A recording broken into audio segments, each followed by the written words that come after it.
The metal shed, where the traditional annual auction of the town of Redwood took place, buzzed with the murmur of excited voices.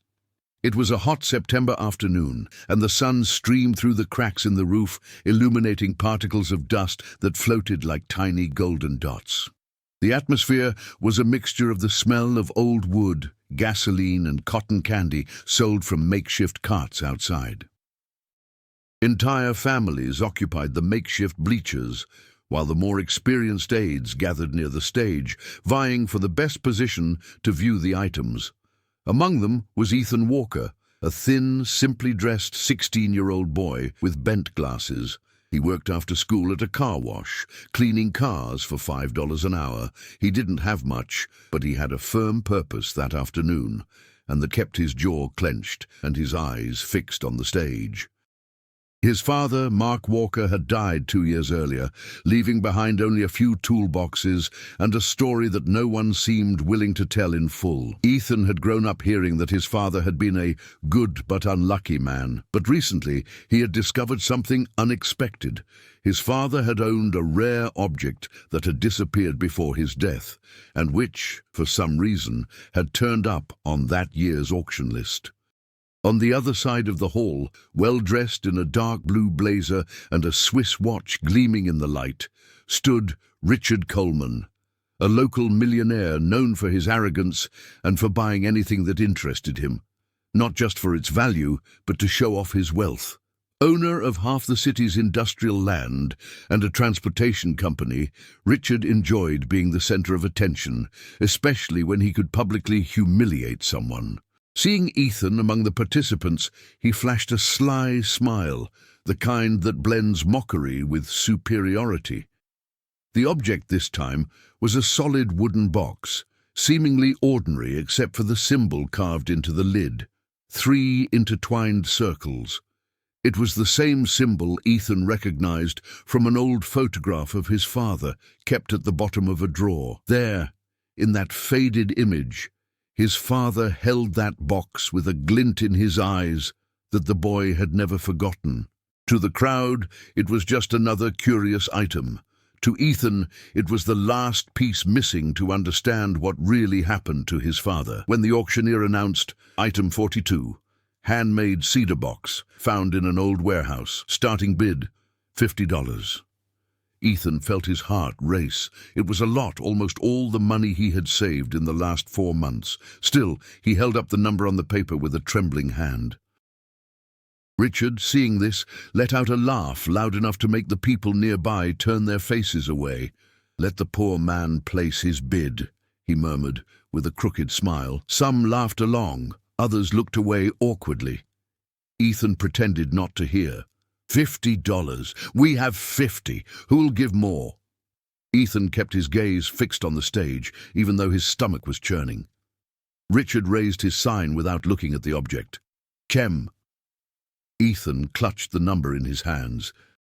$100 was far more than he could compete with. Still. 110, he said, gathering his courage. The stands turned to look at him. A kid? Competing with Coleman. Richard raised the sign again, but this time he looked directly at the boy. 200. The difference was brutal. Ethan felt his body heat up. His face burned. His mind seemed to scream for him to retreat, but then he remembered the photo of his father, the box in his hands, the symbol, and the conversations that were always interrupted whenever he tried to ask about the past. He took a deep breath. 220, the room murmured. The confrontation seemed disproportionate, but there was something in Ethan's gaze that caught the attention of those present. It wasn't a whim, it was a necessity. Richard then stepped forward, resting his elbow on the counter in front of the stage. It was his typical gesture before crushing anyone who dared to compete with him. 500, the word echoed loudly. Ethan stood motionless. There was no way he could even come close to that amount. His eyes began to burn, but he refused to lower his head. The auctioneer asked, "Any bids higher than 500? Ethan tried to think fast. His father always said, "When the world tries to crush you, stop and see what no one else is seeing." He racked his brain, trying to recall the image of the box. He remembered why it was important. Inside were documents his father kept as if they were treasures, but no one ever knew what they were. If they were there, they could change everything. Only a few more seconds remained. The silence weighed heavily. And then something has changed. Ethan observed the carved symbol. 3 intertwined circles. He had seen it before, not just in the photo, but in an old letter from his father, where the symbol appeared in the corner. Richard, on the other hand, seemed to act solely for the pleasure of winning. It was at that moment that Ethan realized Richard didn't want the box. He wanted beat the boy, nothing more. And that subtle detail transformed Ethan's insecurity into a new feeling, conviction. He raised the sign once more. The audience held their breath. 520. Richard opened his mouth, surprised for a second. Then he smiled again, like someone watching an animal perform tricks. 1,000, he said, with the same cold tranquility as always. And then, even before he finished raising the sign, the auctioneer raised his hand. "I'm sorry, Mr. Coleman." "What?" he growled. "This item has a maximum bid limit due to legal issues related to the originating deposit." And the young man submitted the highest bid within the permitted limit. For a second, Richard was speechless. Ethan, still not fully understanding what was happening, simply listened. Sold to the young man for 520. The room erupted in murmurs. The millionaire stood motionless while the boy, dazed, breathed as if he had just run a marathon. I had absolutely no idea that this was just the beginning. The auction hall was slowly emptying. People commented on the episode as they left, some laughing at Richard Coleman's unexpected humiliation, others observing Ethan with curiosity and even a certain respect. To many, he was just the car wash kid. But on that day, he had become something different, the boy who dared to confront the most powerful man in the city. Ethan held the box carefully, as if it were fragile, even though the cedar wood was firm and hard.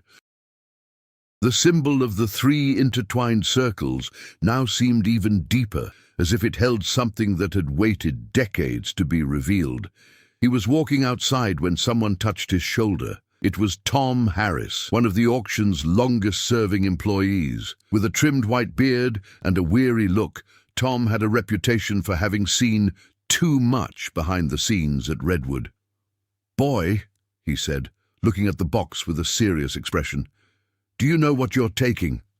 Ethan swallowed hard. "It belonged to my father," he replied without hesitation.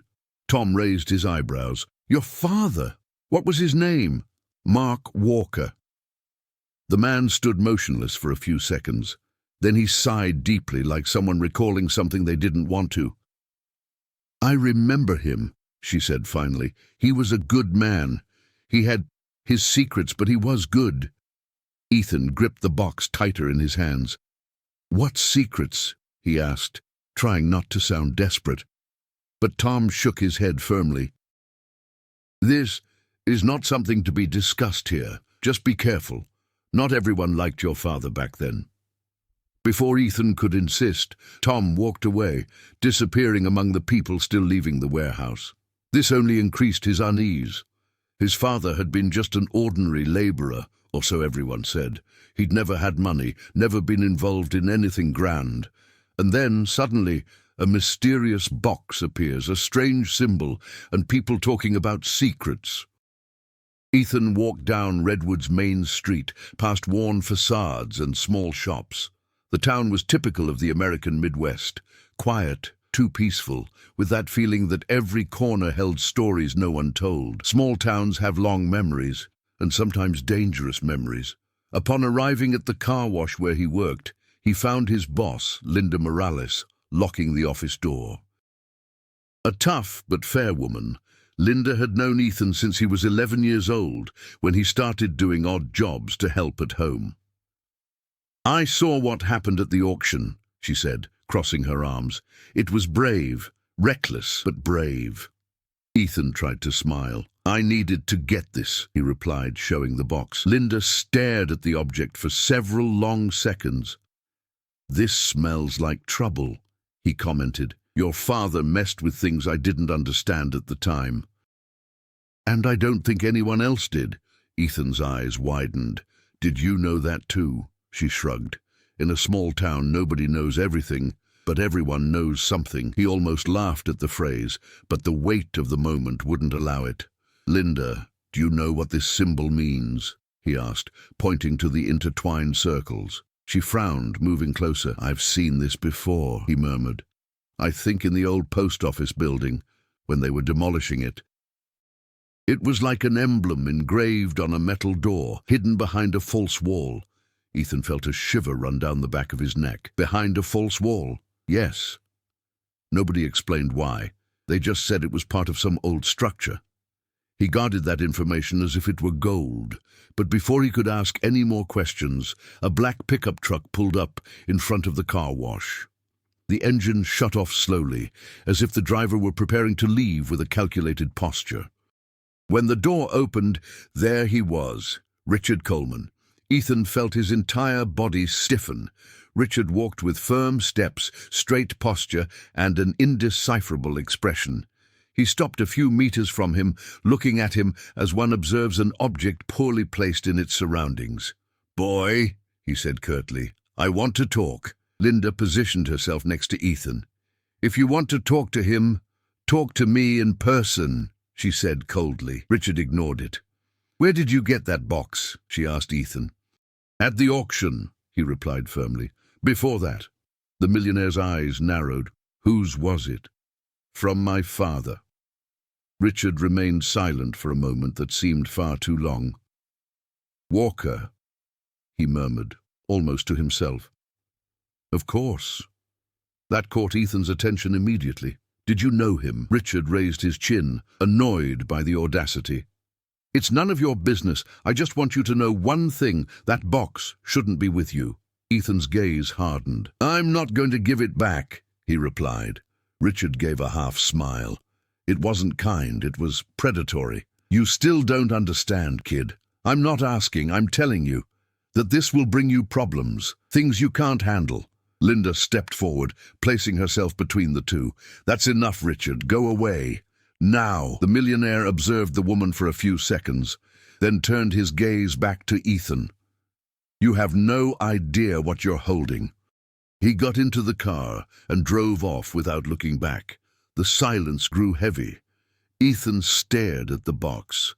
The world seemed to have changed the instant he first held it. Now, it wasn't just about understanding the past, it was about surviving what was coming. A clear feeling was forming within him. His father had been involved in something big, and someone didn't want the truth to come out. The silence in the auction hall lasted only a few seconds, but for millionaire Charles Redford, it felt like an eternity. He maintained his mocking smile, but now his eyes betrayed something rare: insecurity. The auctioneer banged the gavel again, confirming "sold to the young man" for the bid of $50. Those present were confused.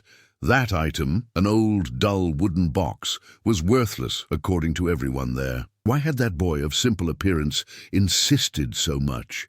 Charles leaned forward, trying to regain control of the situation. "Kid, I can pay you double. $50 for this junk is crazy. Let's make a deal." But the boy, Ethan, pressed the box against his chest. His voice was low but firm. "It's not for sale, sir." Charles took a deep breath, trying not to lose his composure. However, something inside him was uneasy. Why that box? Why now? It was only when Ethan turned to leave that the millionaire noticed. On the bottom of the box, there was an almost invisible engraved mark: DM, 1979. Charles's eyes froze. That was the signature of Daniel McCarthy, one of the rarest and most mysterious artisans of the early 1980s. Very few original pieces of his exist, and the few known ones can fetch hundreds of thousands of dollars at private auctions. The millionaire's heart raced. Ethan had no idea what he was carrying, or did he? He ran after the boy. "Wait, Do you know what's in there? Ethan stopped, and then he replied with something that left the millionaire completely bewildered. Yes, I know, and I know who you are too. Charles swallowed hard. Like this? Ethan took a deep breath, looking at him bravely. This box belonged to my grandfather. He worked for his father when he disappeared without explanation. And I think there's something inside that proves what really happened.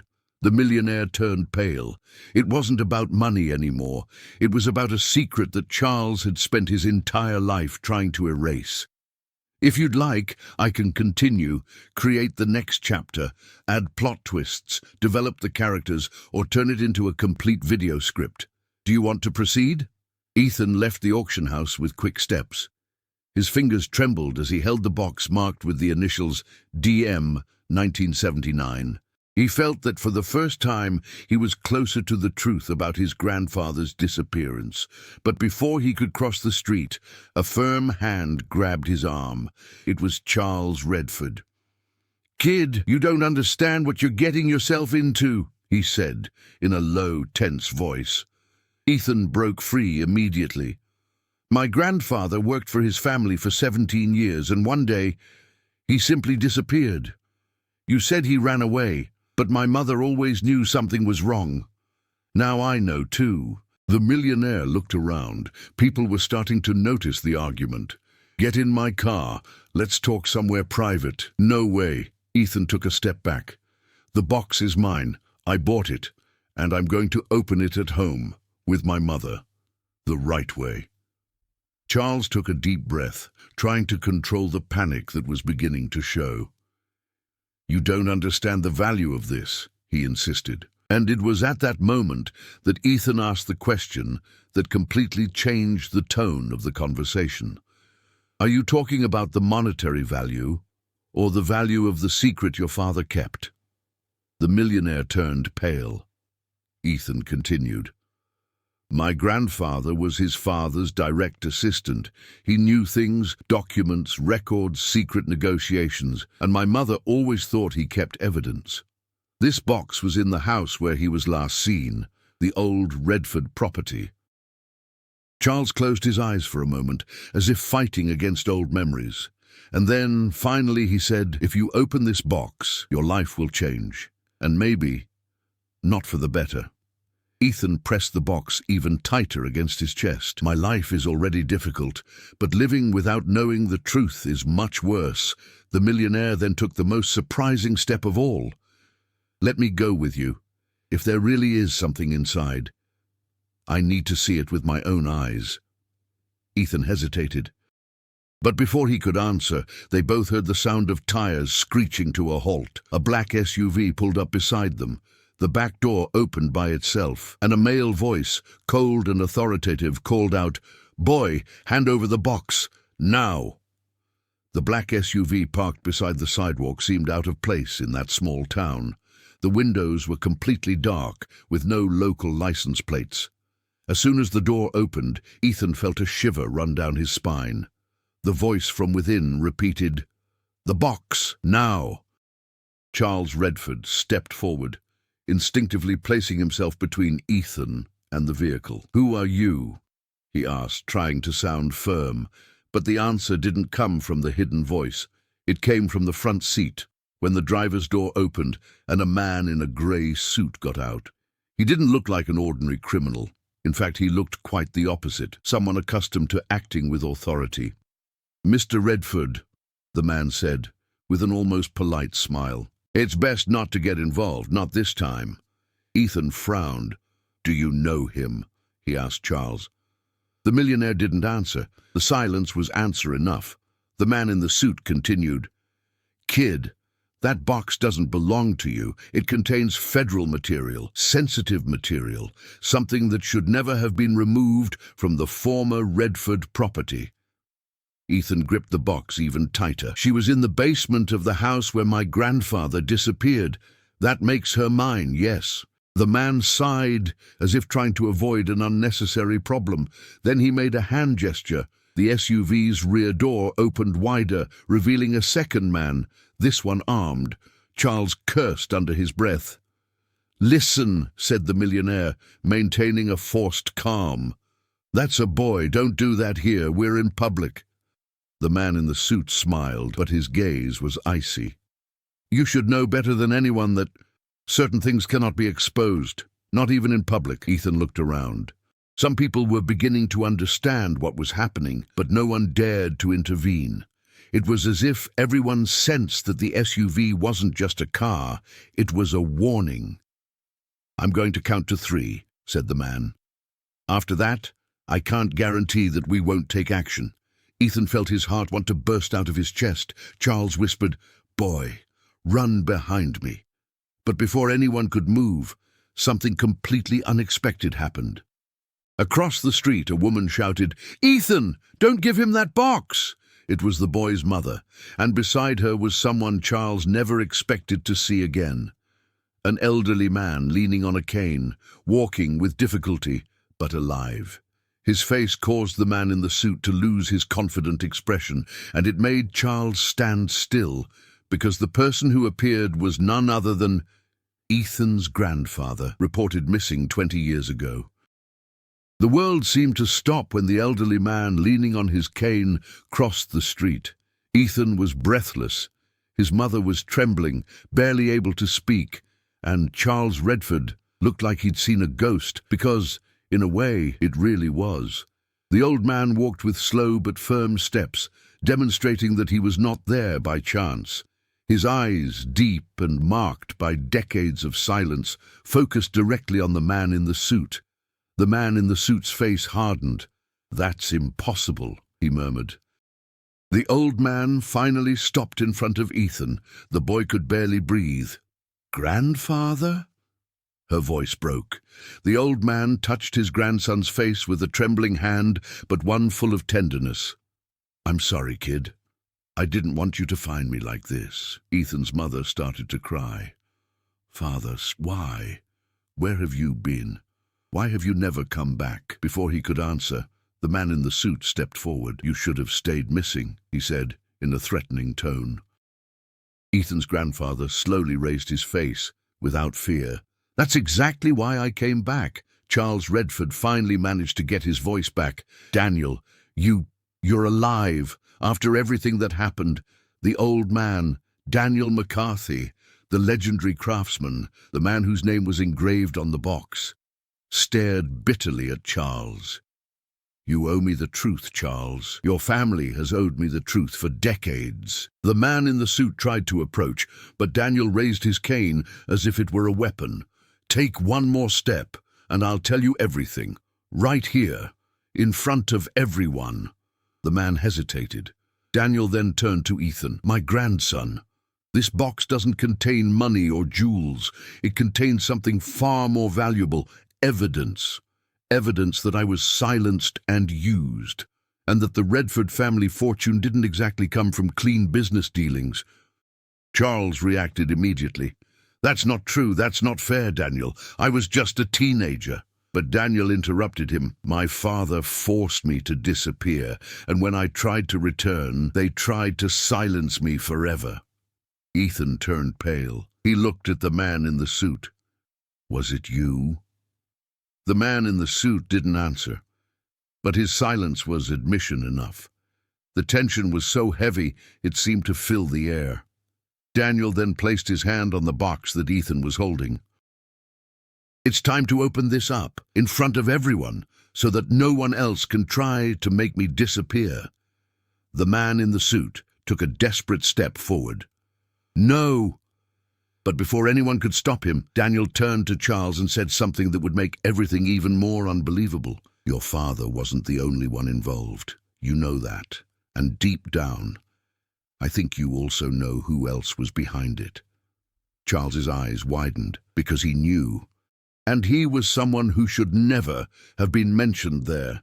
The silence that fell over the street seemed almost physical. Charles Redford stared at Daniel McCarthy as if he had just heard a death sentence. Ethan, gripping the box tightly, looked at the two of them, trying to grasp the magnitude of what was about to be revealed. His mother, still trembling, slowly approached his father. "Who Who else was involved, Dad? Who did this to you? Daniel took a deep breath, as if the name carried enough weight to crush anyone who uttered it. His gaze was no longer on Charles. It was the man in the suit. He knows. He's been there from the beginning. He served that man. The man in the suit for the first time lost control of his own impeccable posture. He swallowed hard. Don't do that, Daniel. You know that mentioning that name is crossing a line from which there is no return. Ethan felt his stomach churn. What name? Who are you hiding? Daniel did not hesitate. He turned slowly to Charles Redford and said, in a heavy voice, "Your brother." The reaction was immediate. Charles staggered a step back, as if he had been punched in the chest. "That's a lie. My brother died years ago, a boating accident." Daniel shook his head. "He didn't die, Charles. He went into hiding. He changed his name, and before disappearing for good, he orchestrated my disappearance. He wanted that property for himself. He needed to get someone out of the way. I was the chosen one." Ethan's eyes widened. "His brother ordered you to be deleted?" The man in the suit finally intervened, his voice harsher than ever. "That's enough. No one will open that box, and no one will mention that man's name again." But it was too late. Ethan's mother stared at Daniel with tears in her eyes. "Dad, why did you never say anything? Why did you never come home?" Daniel took a deep breath, and his voice broke for the first time. "Because I tried. But when I tried, they came after you, after my daughter, after my grandson, and I did what any man would do. Disappearing was the only way to protect you." The revelation hit Ethan like a blow. "You disappeared to save us?" The grandfather simply patted the boy's head with a sad, affectionate gesture. "I never stopped thinking about you. But if I had stayed, you would have been buried beside me." The tension became unbearable. The man in the suit pulled out a printed order. It looked like a federal authorization. "Hand over the box, now. By force or by force."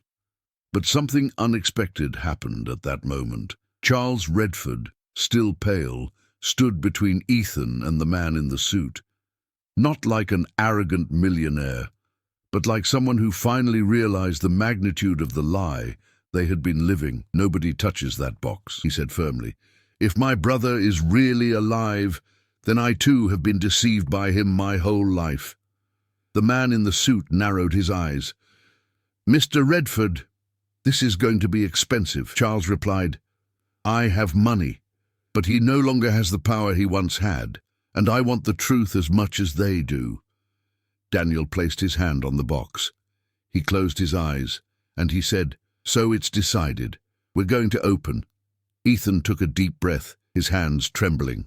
But before he could lift the lid, a gunshot rang out. The box fell to the ground, and Ethan's grandfather fell too. The shot cut through the air like a dry thunderclap. For a moment, no one understood where it came from. Nobody moved. Everything stopped. And then reality hit Ethan like a punch to the gut. "Enter!" he shouted, running toward Daniel McCarthy, who was on his knees with his hand on his stomach. Ethan's mother let out a scream that tore through the street. The whole world collapsed in seconds. Charles Redford, incredulous, turned to the roof of the building next door. Shadows, movement, someone running away. A shooter. The man in the suit put his hand to his ear, clearly receiving instructions. The unexpected had not been planned by him, and that changed everything. The race against time. Ethan held his grandfather in his arms, trembling, his hands covered in blood. Even though he was wounded, Daniel kept his eyes fixed on his grandson. "Hey, look at me, kid," he whispered, struggling to breathe. "You need to be strong now, stronger than ever." Ethan sobbed. "Don't say that. We're going to take you to the hospital." "Ethan," Daniel interrupted him, squeezing his hand. "They didn't want to kill me. They wanted to destroy the box. What's inside is worth more than my life. It's worth yours." He coughed up blood. Charles Redford approached and knelt beside them. "Daniel." "And who is the shooter? Was it him? Was it his brother?" But Daniel just shook his head. No, my brother-in-law would never get his own hands dirty. He gets others to do it. He always has. The man in the suit hurried down to the street, talking on the phone. Team Alpha, intercept the shooter to the north. He's 2 blocks away. Move! But as soon as he hung up, a car sped around the corner, the same black SUV from before. The back door opened, expecting someone. The gunman got into the vehicle, which sped off like a rocket. Ethan realized something. Even the man in the suit didn't expect that. Even he didn't have control over everything. A decision that breaks through fear. Ethan's mother was desperate, pressing on her father's wound. Ethan could feel his grandfather growing weaker and weaker. Stay with me, please. Daniel held his face in his hand. Listen carefully. You need to open the box. Today. Don't let them get it. It's the only way to end this. But what about you? Daniel looked at his daughter. I am merely the end of an old thread. But you... He looked at Ethan again. You are the beginning of something new. Don't run away from this role, kid. Courage, not fear. His eyes began to feel heavy. Ethan panicked. Grandpa, no! The grandfather held her hand one last time with surprising force. Your father, he murmured, almost not whispering. He didn't die like they told you. And then, before I could finish, his hand remained still. Ethan froze. Enter. Nothing. Ethan's mother collapsed on top of his father's body. Charles Redford, silent, rose slowly, his face marked by something he had never felt before, true guilt. The man in the suit simply watched, impassive, but his hands were trembling. The birth of another Ethan wiped his face, which was stained with tears and blood. He looked different, older, harder. The boy who arrived at the auction that day with fragile nerves had disappeared. What remained now was someone who had lost too much to turn back. He picked up the box from the floor, his hands firm this time. No one dies from that anymore, he said, staring at the man in the suit. Either you help me or you get in the way. Charles, impressed by the sudden change, placed his hand on his shoulder. I'll go with you. To the end. Whatever I find out about my family, I'll face it. The man in the suit hesitated. Then he took a deep breath. If you open that box, there's no going back. There are names in there. Dangerous names, including your father's. Ethan turned around slowly. That's precisely why I'm going to open it. Something fell out of the grandfather's pocket, an old keychain. But it wasn't just a keychain, it was a key, with the same symbol engraved on the box. The grandfather had brought the key, because he knew he was going to die. Ethan felt the weight of it in his chest. Let's go home, he said, determined. Today the truth is revealed, no matter the cost. He walked towards the car with the box in his arms, without looking back. And for the first time in 18 years, he was no longer afraid. It had a purpose. Night fell over the city like a heavy veil. The drive to Ethan's house was silent, not for lack of things to say, but because everyone there was trying to organize the chaos they had just experienced. Ethan held the box in his lap, as if it were a forbidden artifact. His mother looked out the window, her face still marked by grief. Charles Redford was directing, tense but focused. The man in the suit was in the back seat, observing everything with calculated attention. Each one carried their own storm. But nothing seemed bigger than the question that hung in the air. What was inside that box? The return home, and the first discovery. As soon as they parked in front of Ethan's house, his mother hesitated, as if going inside was the same as admitting that Daniel would never return. Mother, said Ethan, his voice firm but gentle. He wanted us to open the box. Here, let's do it. She took a deep breath and nodded. They entered the room while it was still dark. Ethan placed the box on the table. The grandfather's key, now as heavy as lead, was in his hand. But before he could put the key in the lock, the man in the suit raised his hand. Before we begin, I need to make it clear what we are facing. He looked at Charles Redford. "Your brother doesn't act alone. He's part of a long-standing alliance. Businessmen, politicians, judges, a circle of influence that controls auctions, properties, historical documents, even people." Charles turned pale. "And my brother is one of the leaders. He finances half of the operations. Nobody touches him. Nobody messes with him." Ethan clenched his fist. "I'm going to play," the man in the suit sighed. "When you open this box, you won't just be discovering secrets. You'll be making yourself a target." Ethan put the key in the lock. "I became a target the moment he killed my grandfather." A metallic click echoed through the room. The box opened.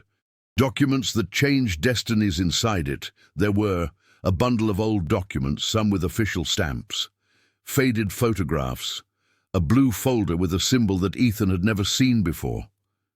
It's an envelope sealed with wax. But what caught our attention the most was a file named McCarthy, Case 27B. Ethan felt a chill down his spine. "What is that?" he asked. The man in the suit closed his eyes as if he were about to confirm something he feared. "This proves that your father didn't die, but disappeared for reasons very similar to those of your grandfather." Ethan's mother put her hand to her mouth. "No, it can't be. His father was not the victim of an accident," continued the man in the suit. "He was silenced, but not killed. He hesitated. He is alive." The ground disappeared beneath Ethan. "Alive? Where?" "Somewhere far away from here, forced into hiding, just like Daniel. But his father carried too much information about that organization, and that's why he was hunted. File 27B is a dossier about him, and the exact reason why his family has been targeted for 2 generations. Charles Redford leafed through the documents, each page worse than the last. This is monstrous. There are documents here with my brother's name on them, and 8 other businessmen I know. This would destroy careers, companies, entire worlds." Ethan opened the sealed envelope. Inside, there was only one sentence, written in haste. "If you read this, they know that you know." In the same second, someone knocked on the door. 3 sharp taps. Ethan's mother froze. Charles stared at Ethan, tense. The man in the suit whispered, "Do not open." But Ethan was already heading for the door, his heart pounding in his chest. He peeked through the peephole, and the world turned upside down. "No, it can't be," he murmured. His mother ran to the door. "Ethan, who is he?" Ethan took 2 steps back in shock. "Mom, it's him!" Charles frowned. "Who?" Ethan swallowed hard, his voice faltering. "My father, on the other side of the door, a man with a short beard, tired, broken, but I'm alive. Ethan, open the door, now, before they get here. The game has changed." The truth began to emerge, and the danger approached faster than anyone imagined. Investigator Louis Beaumont strode down the narrow hotel corridor, now guided only by the muffled sound of rapid breathing behind door 214. He had already interviewed 3 guests on that floor. None of them had heard anything other than a strange metallic noise around 2:47 p.m., exactly the time the groom's brother disappeared. Louis stopped, took a deep breath, and pressed his ear against the door. Silence. But it wasn't a normal silence. It was a tense silence, as if someone were inside, holding their breath in the hope of not being discovered. He tapped it with his knuckles. "Police. I need you to open the door. Now." Nothing. 1 more second. 2 more. Then, a metallic click, almost imperceptible. The lock moved. The door opened less than a centimeter. Louis instinctively gripped the holster. "Who's there?" he asked firmly. A trembling voice replied, almost a whisper. "Please." "I can't leave. They're still here." Louis's eyes widened. "Who are they?" he asked, trying not to raise his voice. The door opened a little wider, revealing only the desperate eyes of a visibly terrified young man. The investigator finally admitted. It was Adrian, the groom's brother, but something was wrong. Very wrong. He was trembling, as if he had witnessed death itself. "You don't understand," he choked. "I didn't disappear. I was brought here. And they said the next one will be the groom himself." Louis felt his blood run cold. "Who said that? Who brought you here?" Adrian shook his head, retreating back into the room. "They're already at the hotel, Mr. Beaumont. And you followed them without realizing it." Before Louis could react, a violent bang echoed at the end of the corridor, a scream, and the sound of someone running fast. Louis drew his weapon and turned toward the noise. The hunt had begun. The sound of hurried footsteps echoed through the corridor, as if they were multiple steps, not just one. Louis Beaumont ran instinctively, weapon drawn, while analyzing every door, every shadow, every inch of that narrow corridor. The person, or people, fleeing seemed to know the way well, turning the corner before the researcher could even make out the figure. Behind him, the door to room 214 slammed shut again with a short click. Adrian, seized by panic, had locked himself inside once more. Louis reached the bend and stopped suddenly. The corridor ended at an emergency staircase. The metal door was still swaying. He pushed the door open forcefully and descended the steps 3 at a time, hearing the sound of footsteps above and below simultaneously. It was impossible to tell if he was chasing someone or if someone was surrounding him. On the second floor, a dry sound made him stop. A whisper. "Beaumont!" Louis turned quickly, pointing the gun into the darkness between the second and third floors. Nothing. Not a movement, not a shadow. "Who's there?" he shouted. Silence. Then the sound of a door opening 1 floor below. Louis went down, now faster. When he reached the first floor, the emergency exit was open, leading to a narrow corridor that went to the back of the hotel kitchen. The smell of garlic, burnt butter, and hot metal filled the air. He moved forward. In the kitchen, shocked employees stepped back, but no one seemed to understand what was happening. The door leading to the parking lot was ajar, the hydraulic brakes still squealing. Louis pushed the door open and went out. Outside, silence, but the silence that precedes something. A black car sped off from the far end of the parking lot, its tires screeching. The license plate wasn't visible. Only one detail caught my attention. A white envelope was stuck to the rear windshield, as if it had been left there on purpose.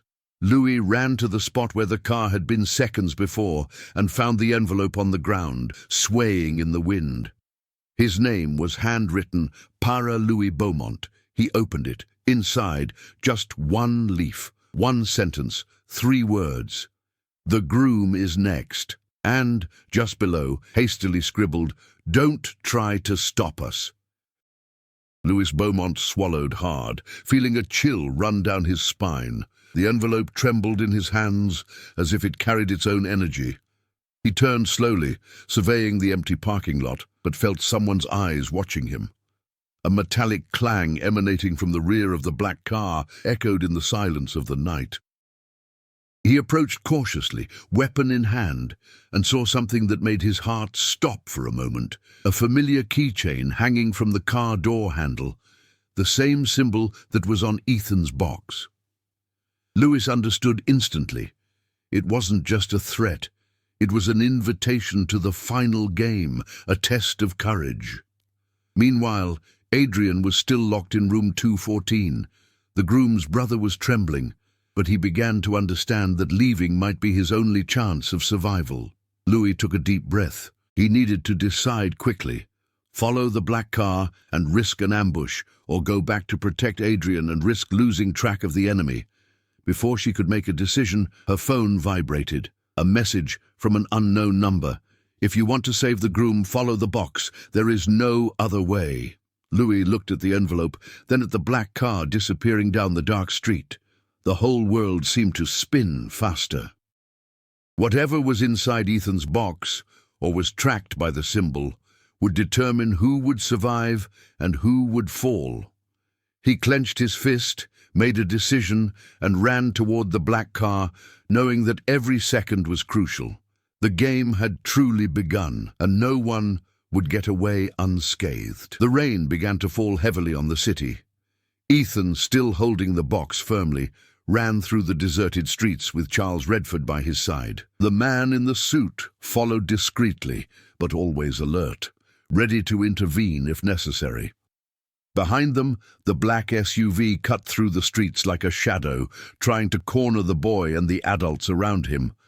Charles's brother, finally revealed as the true mastermind behind the threats, emerged from the vehicle with a gun in his hand. His gaze showed no regret, only cold calculation. "Hand over the box!" he shouted, his voice piercing the noise of the rain. "Or you'll never get out of here alive." Ethan paused for a second, taking a deep breath. The decision he had postponed for months was now upon him. Open the box now, or give in to the threat. "No, never!" he shouted, and put the box on the ground. With steady hands, he fitted the key that Daniel had left, feeling each metallic click like an accelerated heartbeat in his own heart. The lid opened slowly. Inside was a collection of documents, photos, and digital records detailing decades of manipulation by the Redford family, illegal alliances, forged contracts, and evidence of crimes involving businessmen, politicians, and Charles's own brother. Charles's brother backed down when he saw the evidence. His face, which until then had been pure control, now showed despair and suppressed anger. "You don't understand. If this leaks, my life is over," he yelled, rushing to grab the documents. Charles stepped forward, finally confronting his brother with all the accumulated truth. "You've deceived me my whole life, but not today." Ethan, sensing the strength that only the truth could give, intervened. "You want me to be scared? No. This evidence isn't just my right. It belongs to justice."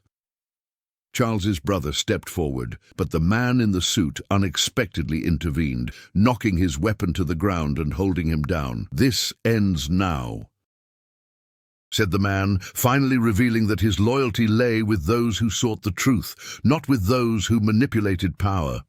As the rain washed over the streets, Charles picked up the documents and looked at Ethan.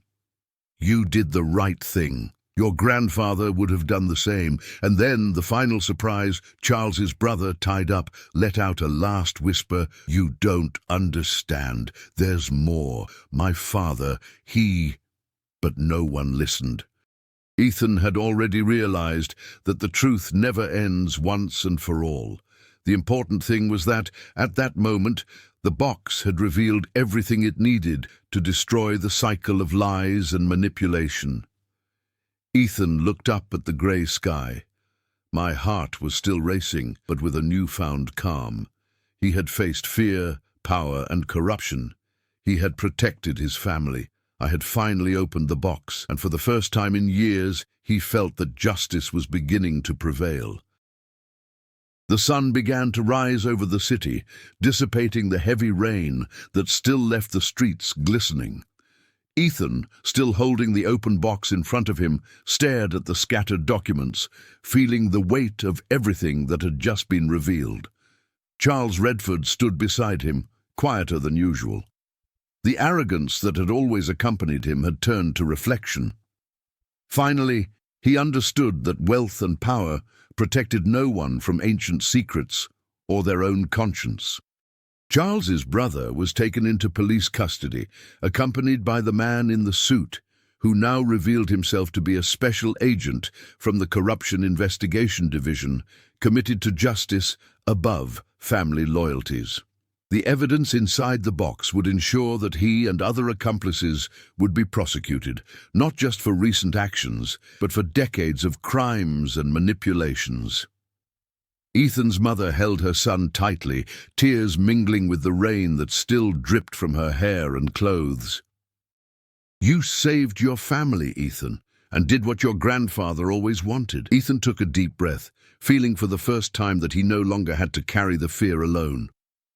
He had lost a lot, his grandfather, his innocence, but he had gained courage, clarity, and purpose. The box, which for so long had been a symbol of mystery and danger, was now a symbol of justice. She had revealed not only the crimes, but also what each person was capable of: evil, cowardice, betrayal and courage, loyalty and truth. Charles finally looked at Ethan, a mixture of respect and regret on his face. "I never imagined that a boy could face all of this and win." Ethan smiled slightly. "I didn't win alone. My family gave me strength, and even you in a way." As the police removed the last of those involved, the sky cleared, revealing rays of sunlight shining over the wet city. It was a new beginning. The box was now in official custody. Nothing could be removed, destroyed, or misused. Everything it contained was secure, registered, and ready to expose those responsible. Ethan looked at the documents, feeling the weight of responsibility. He knew that the truth had a cost, but he also knew that the cost of lying would be much higher. Finally, he could breathe. The family reunited, justice served, and secrets exposed. It was the end of a cycle that had lasted for decades, and the beginning of something new, full of promise, courage, and transparency. The past would still haunt them for a few moments, but now there was hope. Ethan had weathered the storm and emerged stronger. The truth had prevailed, and the box, finally opened, had fulfilled its purpose. Months later, Ethan walked through the garden of the house, the sunlight reflecting off the documents now safely archived. The mother smiled at peace. Charles Redford was rebuilding his life, now with honesty and respect. Charles's brother was serving his sentence, while the truth about the family's crimes finally became public. Ethan kept his grandfather's key in a small locket, a memento of courage and sacrifice. The world remained unpredictable, but he knew he had faced the impossible and survived. The box had served its purpose, and he was now ready to write his own destiny. The story of Ethan and the mysterious box reminds us that courage, truth, and action are capable of transforming destinies. Now we want to hear from you. If you were in his place, would you have the courage to face the unknown? Share your thoughts, experiences, and theories about what you would do differently. Comment, like, and share with friends who appreciate true mysteries and surprising stories. Every action counts in keeping the conversation alive and inspiring more people to value truth and justice. And remember, some boxes only open for those who dare to act.